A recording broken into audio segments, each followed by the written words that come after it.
जो अपने ही श्वास पर अधिकार नहीं रखता एनेस्थेटिस, वह अपने भाग्य पर क्या अधिकार करेगा? और जो मन की अशांति में डूबा है वह ब्रह्मचर्य की अग्नि को कैसे धारण करेगा? यह मार्ग खिलौना नहीं, यह तप है, यह युद्ध है, यह भीतर के राक्षसों के विरुद्ध रण है। चंद्रभेदी प्राणायाम कोई साधारण क्रिया नहीं है, यह तेरे विक्षिप्त मन को वश में करने का अस्त्र है। दाहिनी नासिका को रोक, बाइयों से गहरी श्वास ले, फिर दाहिनी से छोड़, बार बार दृढ़ता से, चेतना के साथ। तू देखेगा तेरे भीतर का तूफान शांत होने लगेगा, तेरी चंचलता थमेगी, तेरी नींद सुधरेगी और तेरी इच्छाएं जो तुझे घसीटती थी अब तेरे आदेश की प्रतीक्षा करेंगी। पर सुन, आरंभ में कुछ नहीं बदलेगा। तुझे लगेगा तू व्यर्थ संघर्ष कर रहा है, परिणाम शून्य है, प्रगति नगण्य है। और यही 99% लोग टूट जाते हैं क्योंकि वे तत्काल फल चाहते हैं। पर ब्रह्मचर्य का फल त्वरित नहीं, अपरिमेय होता है।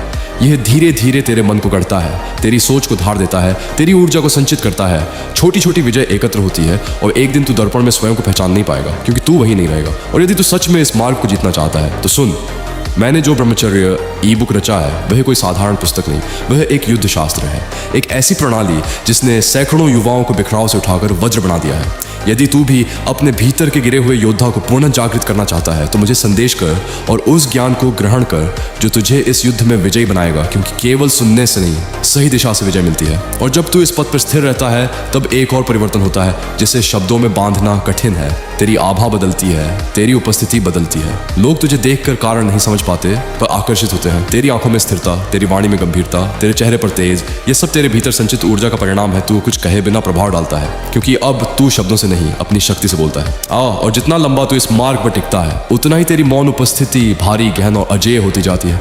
अब स्वयं से प्रश्न कर, क्या तू फिर से वही कमजोर, बिखरा हुआ व्यक्ति बनकर जीना चाहता है या उस अग्नि को धारण करेगा जो तुझे असाधारण बना दे? निर्णय अभी ले। श्वास को साध, मन को वश में कर, ऊर्जा को दिशा दे, क्योंकि या तो तू इस अग्नि से स्वयं को गढ़ेगा या यही अग्नि तुझे भस्म कर देगी। सुनो भाई, जब भी वीर्य निकालने का मन उठे उसे बस एक परीक्षा समझना। ये वो पल है जहां इंसान टूटता भी है और बनता भी। कुछ सेकंड के सुख के लिए जीवन की पूरी शक्ति मत लुटा देना। संयम कोई कमजोरी नहीं है, यही असली ताकत है। आज अगर खुद को रोक लिया तो कल आईने में खुद को देखकर गर्व महसूस होगा। मन को लक्ष्य में बांध दो, शरीर अपने आप शांत हो जाएगा। महान योगी परमहंस योगानंद जी कहते थे, जब ब्रह्मचर्य, बुद्धि और भक्ति के साथ जिया जाता है तो भीतर एक दिव्य तेज पैदा होता है।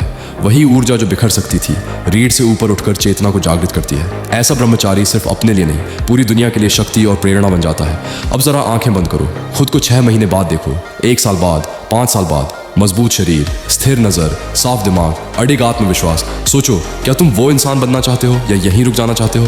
भाई, अब जो मैं कहने जा रहा हूँ वो बहुत भारी है। मैं ये सब दिखावे के लिए नहीं बोल रहा। सच ये है कि आज मैं बहुत बुरी स्थिति में हूँ। हालात ऐसे आ गए हैं कि बिना मदद के आगे बढ़ना मुश्किल हो गया है।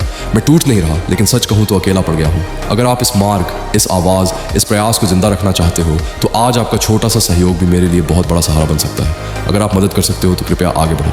अगर नहीं कर सकते तो कम से कम मुझे अपनी दुआओं में जगह दे देना। आज सच में किसी सहारे की ज़रूरत है भाई, प्लीज़। एक वीर्यवान व्यक्ति भीतर से शक्तिशाली होता है। ब्रह्मचर्य से बुद्धि तेज होती है, स्मरण शक्ति बढ़ती है और जीवन के सुख दुख को सहने की क्षमता आती है। सही व्यायाम, ध्यान, गहरी नींद और ऊर्जा का संरक्षण शरीर और मन दोनों को स्थिर बनाते हैं। केवल एक अनुशासित वर्ष पूरी जिंदगी की दिशा बदल सकता है। यही वह मार्ग है जहां से वास्तविक परिवर्तन शुरू होता है। अब मैं जो कह रहा हूं वह कहना मेरे लिए बहुत कठिन है। इस समय मेरी जिंदगी गंभीर आपात स्थिति में है। हालात यहाँ तक पहुँच चुके हैं कि बिना आर्थिक सहायता के मेरे लिए आगे बढ़ना तो दूर, सामान्य जीवन चलाना भी नामुमकिन होता जा रहा है। मुझे तत्काल 3 लाख रुपए की आवश्यकता है। ये कोई इच्छा नहीं है, ये एक मजबूरी है। हर दिन हालात और बिगड़ रहे हैं, मानसिक दबाव बढ़ता जा रहा है और ईमानदारी से कहूँ मैं टूटता जा रहा हूँ। मैं ये बात दिखावे के लिए नहीं कह रहा, मैं यह इसलिए कह रहा हूँ क्योंकि इस समय मेरे पास सहायता मांगने के अलावा कोई और रास्ता नहीं बचा है। अगर आप इस वीडियो को देख रहे हैं और मदद करने की स्थिति में हैं तो कृपया आगे आइए। आपका छोटा सा योगदान भी मेरे लिए बहुत बड़ा सहारा बन सकता है। आज सच में किसी की जिंदगी दूसरों की दया और करुणा पर टिकी हुई है। अगर आप हाथ बढ़ाएंगे तो शायद मैं फिर से खड़ा हो पाऊँ।